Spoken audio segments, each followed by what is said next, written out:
नमस्कार दर्शकों, एक बार पुनः आप सभी का मेरे चैनल पर हार्दिक अभिनंदन करता हूँ, स्वागत करता हूँ। दोस्तों, आज का जो विश्लेषण मैं आपको देने जा रहा हूँ वो मिथुन राशि के जातकों के लिए है। अब मिथुन राशि किनकी होती है?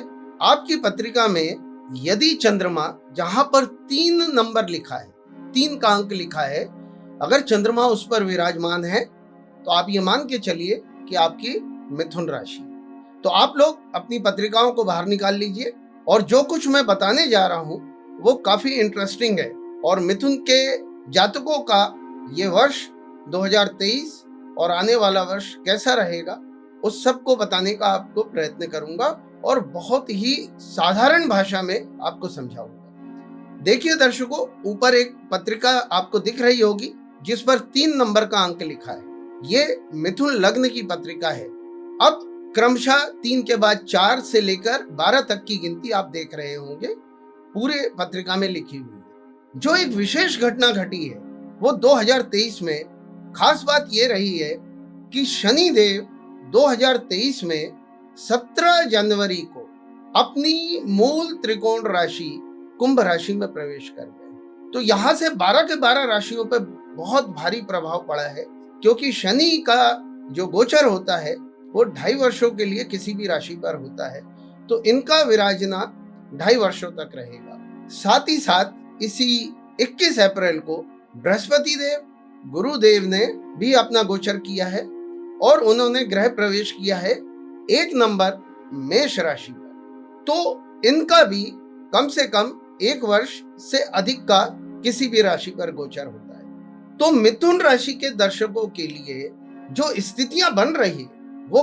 काफी ज्यादा चौंकाने वाली और लाभ देने वाली स्थितियां बन रही हैं, जिन्हें मैं आपको समझाने का प्रयत्न करूंगा। तो मित्रों, इस समय आप देखिए जहां पे 11 नंबर लिखा है, आपको पत्रिका में दिख रहा होगा, उस 11 नंबर पर इस समय शनि देव विराजमान है और ये भाव काहे का है? ये है त्रिकोण का भाव है और ये भाग्य का भाव भी कहलाता है। शनि देव की ये मूल त्रिकोण सबसे प्रिय राशि कुंभ राशि।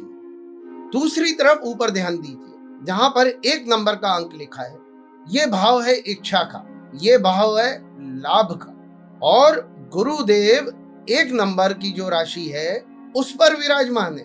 1 नंबर की राशि मंगल की राशि है, मंगल गुरुदेव के परम मित्र है। अब लाभ भाव में गुरुदेव विराजमान हो रहे हैं और शनि देव भाग्य में। तो सर्वप्रथम आप समझिए शनि देव की स्थितियों को। हमारे ग्रंथकारों ने, हमारे शास्त्रकारों ने, हमारे ऋषियों ने वर्णन किया है कि शनि देव जहां विराजमान होते हैं वहां अत्यंत शुभता प्रदान करते हैं और शनि देव इस समय त्रिकोण में विराजमान है, अपनी प्रिय राशि स्वराशि कुंभ राशि में विराजमान है। तो आपका भाग्य का साथ देना तय हो गया, क्योंकि वो भाग्य का भाव है। अब यहां से अगर इनकी तीसरी दृष्टि की बात करें तो तीसरी दृष्टि कहां पड़ रही है? जहां पर गुरुदेव विराजमान है। ध्यान से देखिए, गुरुदेव विराजमान है कहां पे? लाभ भाव में, इच्छा के भाव में। यानी कि एक कॉम्बिनेशन ये क्रिएट हो रहा है कि आपके भाग्य से आपकी इच्छाओं की पूर्ति होगी और आपको लाभ होना तय है। तो सबसे पहला संदेश कि ये 2 ग्रहों का गोचर कुछ शुभता का इशारा कर रहा है। अब आप ये देखिए कि शनि देव की जो 7वीं दृष्टि है वो कहां पड़ रही है? शनि देव की 7वीं दृष्टि तृतीय भाव पर 5 नंबर की राशि पर पड़ रही है। अब शनि देव के लिए ये कारक भाव है, क्योंकि यहां से आपके पराक्रम को देखा जाता है, आपके पुरुषार्थ को देखा जाता है, मेहनत का भाव है। तो मेहनत के तो कारक है शनि देव। तो शनि की 7वीं दृष्टि यहाँ पर शुभ फलदायक होगी। एक स्थिति और निर्मित हो रही है, गुरुदेव की 5वीं दृष्टि भी उसी भाव पे पड़ रही है। अब गुरु के विषय में हमारे ऋषियों ने कहा है कि गुरुदेव जहां विराजमान हो जाएं और जिन भावों पे दृष्टि डाल दें, वो चाहे शुभ भाव हो चाहे अशुभ भाव हो, शुभता ला देते हैं, सब कुछ शुभ कर देते हैं। साथ ही साथ उनके जो 2 घर है, जो 9 नंबर की राशि और 12 नंबर की राशि, उन भावों पे भी उनकी दृष्टि पड़े या ना पड़े, किंतु वहां पर भी बहुत शुभता आ जाती है जब गुरु शुभ अवस्था में हो। तो गुरुदेव की 5वीं दृष्टि, शनि देव की 7वीं दृष्टि आपके पराक्रम पर। पराक्रम का मतलब जो काम आप करने वाले हैं, वो चाहे पढ़ाई से संबंधित हो, नौकरी प्राप्त करने से संबंधित हो, किसी कंपनी या पद पे आप काम कर रहे हो, तो वहां पर आपके पराक्रम का फल क्या मिलेगा? तो आपके भाग्य का स्वामी वहां देख रहा है और शुभ है। तो भाग्य से आपने आज तक जो कोशिशें कर रहे थे, जो मेहनत कर रहे थे, जो पराक्रम कर रहे थे, उसका आपको फायदा मिलेगा। क्या फायदा मिलेगा? गुरु की भी दृष्टि है, लाभ मिलेगा, और वो इच्छा का भी भाव है। तो इच्छा की पूर्ति कैसे होगी? आपके पराक्रम से, आपके कर्म से, आपके काम से आपको लाभ मिलेगा, इच्छा की पूर्ति होगी और भाग्य साथ देगा। 10वीं दृष्टि, एक और दृष्टि होती है शनिदेव की 10वीं, ये पड़ रही है 6ठे भाव पर। ये 6ठा भाव कोर्ट कचहरी का है, शत्रु विरोधियों का है, कर्जे का है। तो अब क्योंकि शनि शुभ है, तो जब इनकी दृष्टि यहां पड़ेगी तो आप कोई धन संपत्ति, प्लॉट या कोई प्रॉपर्टी खरीदना चाहते हैं और आपके कार्य सिद्ध नहीं हो रहे थे, लोन वगैरह सैंक्शन नहीं हो रहा था, वो हो जाएगा। यदि आपका लोन है, आप चुकता नहीं कर पा रहे थे, परेशानियां आ रही थी, तो वो भी प्रारंभ हो जाएगा, लोन चुकने लगेगा। कोई कोर्ट कचहरी का मसला है, वो सॉल्व होगा। यहां पर इनकी दृष्टि शत्रु हंता लगाएगी। विरोधी और शत्रु जो खड़े थे, जो व्यवधान डाल रहे थे, वो धीरे धीरे शांत हो जाएंगे। हाँ, एक स्थिति और यहाँ निर्मित होगी कि शनि देव की यहाँ पे पड़ने वाली दृष्टि, क्योंकि ये बीमारियों का भी घर है, तो आपको स्वास्थ्य संबंधी कोई तकलीफ आ सकती है, तो थोड़ा सा स्वास्थ्य के प्रति सचेत रहने की आवश्यकता है। तो कुल मिलाकर शनि का ये 2.5 वर्ष का गोचर मिथुन राशि के लिए अत्यंत लाभदायक सिद्ध होता हुआ सा दिख रहा है। बात करते हैं गुरुदेव की, बृहस्पति देव की। तो बृहस्पति देव इच्छा के भाव में, लाभ के भाव में बैठे हैं। मैंने जैसा कि जिक्र किया, उनकी 5म दृष्टि जहां पड़ रही है वो है आपका पराक्रम, आपके मेहनत का भाव। तो मेहनत से लाभ होगा, इच्छा की पूर्ति होगी। जो इच्छाएं अभी तक आपकी थी, पूर्ण नहीं हो पा रही थी, सफलता मिलेगी। इनकी 7वीं दृष्टि है जो वो 5म भाव पे पड़ रही है। 5म भाव किस लिए जाना जाता है? संतान के लिए जाना जाता है, प्रेम प्रसंग के लिए जाना जाता है, विद्या के लिए जाना जाता है। तो जो लोग विद्या में अध्ययनरत हैं, जो स्टूडेंट पढ़ाई में हैं, किसी कंपटीशन की तैयारियां कर रहा है, कोई नौकरी के प्रयत्न कर रहे हैं, उन्हें सफलता मिल जाएगी। ये समय बेहतरीन है, मौके को मत चूकिएगा, पूरे अपने प्रयत्न को पूरी ताकत से झोंक दे। प्रेम है जिनका कुछ विवाद चल रहा था, प्रेम में व्यवधान आ रहा था, उनके प्रेम को सफलता मिलेगी। प्रेम विवाह में परिवर्तित होता हुआ दिखेगा, आगे बताऊंगा।